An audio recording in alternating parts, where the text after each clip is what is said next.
Welcome to the American Rambler with your host, Paul Grofton. I'd like to apologize for the long delay and the long wait.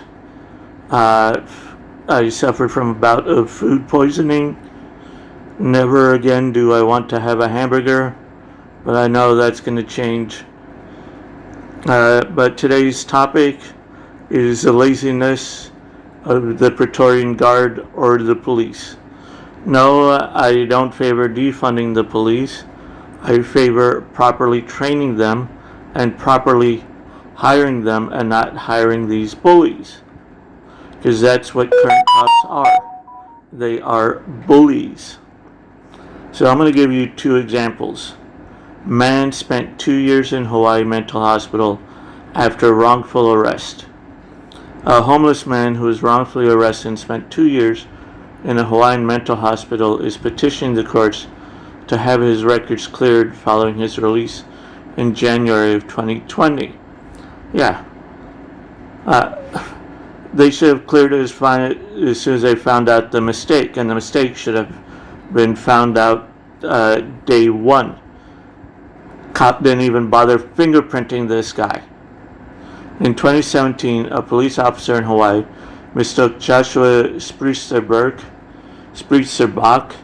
for another man, Thomas Castleberry, who violated his probation relating to a 2006 drug offense.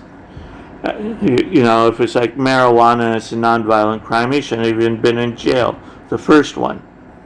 After more than 2 years spent in a mental institution, a psychiatrist requested a detective to compare photos and fingerprints between the two subjects, revealing that Spreetzerbach was wrongfully arrested.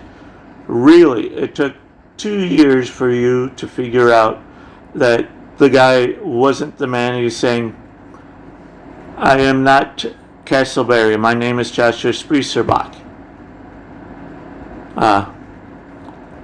You didn't bother in checking his ID. You didn't bother checking his fingerprints. You didn't bother checking his background. Spreetzerbach, 50, is now working with the Hawaii Innocence Project, a legal nonprofit group seeking to amend the records following his arrest in 2017.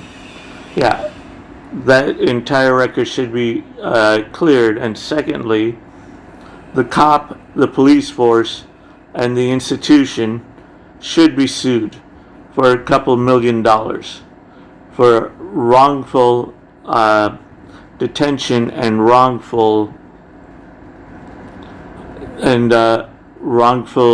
imprisonment. I don't care if he was in a hospital, it's still imprisoning him.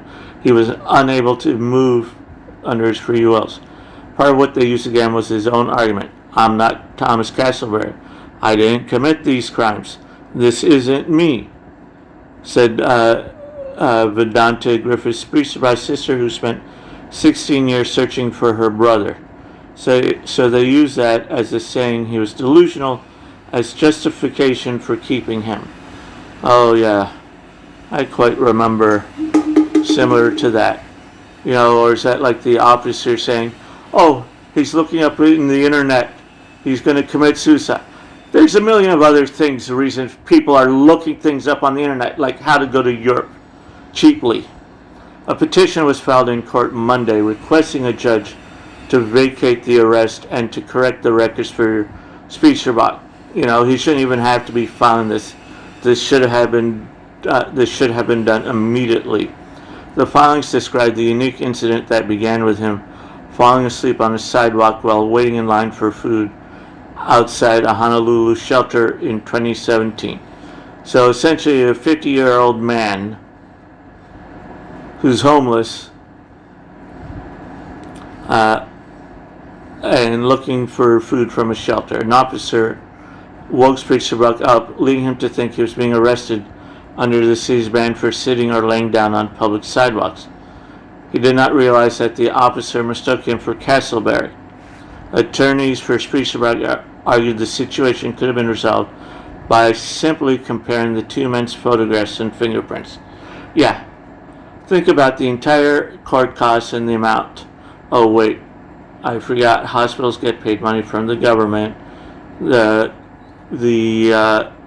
attorneys, the DAs, get to increase their political career and clout by having convictions. They don't really care about the truth.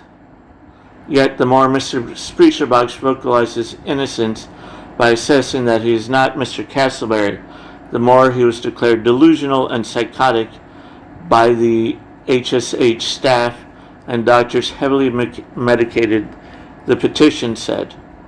Yeah, so you can imprison him and not bother to do your job and realize this was the wrong man. Spreacherbox is no longer homeless and lives with Griffith in Vermont. The man spent 2 years and 8 months in the institution before he was let free. Griffith said her brother now refuses to leave her 10-acre property, fearful that they're going to take him again. Yeah, I feel the same way. Now here's another one of abuse of power by the police once again. Okay, here's another one. A South Carolina man whose head was stomped last week by a police officer said he's thankful for body camera footage and a second officer who immediately stepped up to say her colleague was not telling the truth. These days, I think all men, I don't care if you're a police officer or not, should be armed with a body camera. And make sure before anyone talks to you that it is streamed somewhere where it can be recorded and not be erased. On July 26, Clarence Gaillard had been holding a stick wrapped in shiny tape, which he uses in case the dog tries to attack him when he's walking, when someone in Orangeburg called 911 and said he was carrying a gun. Orangeburg Public Safety Officer David Lance Dukes ordered Gaillard to the ground. The 50-year-old man moves slowly and often walks with a cane because of pins and rods in his leg from being hit with a vehicle while riding a bicycle. When Gaillard couldn't immediately lie flat on his stomach, Duke stomped on his head, neck, causing his forehead to hit the concrete of the parking lot, according to the body camera video. Every time I look in the mirror, I see a scar on my forehead, and it's not okay. The only thing I want the community to do is change, Gaillard said Tuesday, his lawyer by his side. Yeah, I agree, but it's not.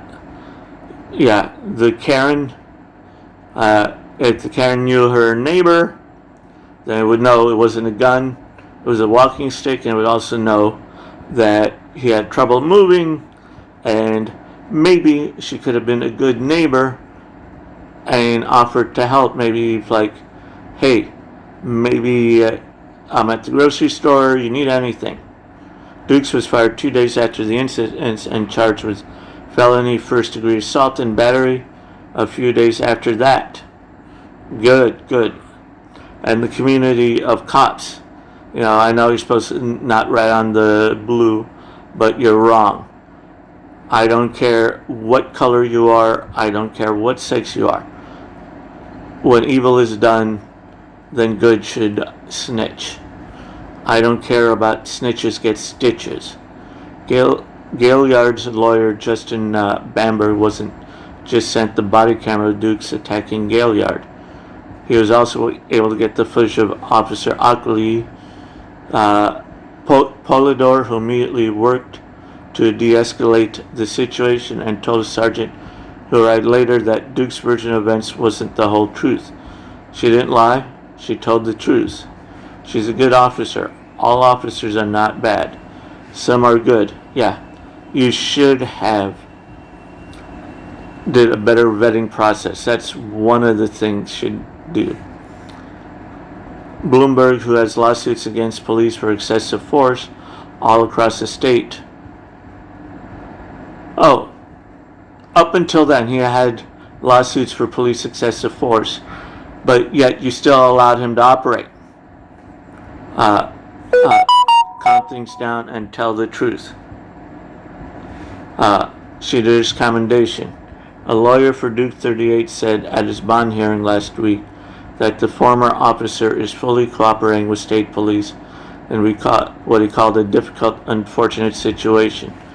Duke was fired from the Calhoun County Sheriff's Office for insubordination in October, according to personal records obtained by the Times and the Democrat of Orangeburg. They didn't give details.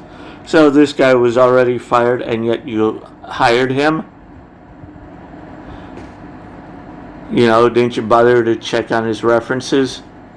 Members said the attack on Galliard is part of a disturbing trend of 3 years of increasing use of force cases in Orangeburg, where 75% of the 13 residents are black. Galliard is black and Dukes is white. Police I don't really care what the color of the victim of the officer is. The police are out of control. Police and city officials didn't respond to emails or phone calls Tuesday, but held a news conference last week to announce Duke's firing. We value the trust the community has placed in us as leaders, as law enforcement officers. We cannot tolerate anything that will diminish the trust. Well, one of the things that needs to happen is that this needs to go to every police and sheriff's office all over the country saying, do not hire this man as a police officer. And I'm using the term as a man loosely. He can get a job, but he should not be in any job of authority. Maybe he can get a job pumping gas.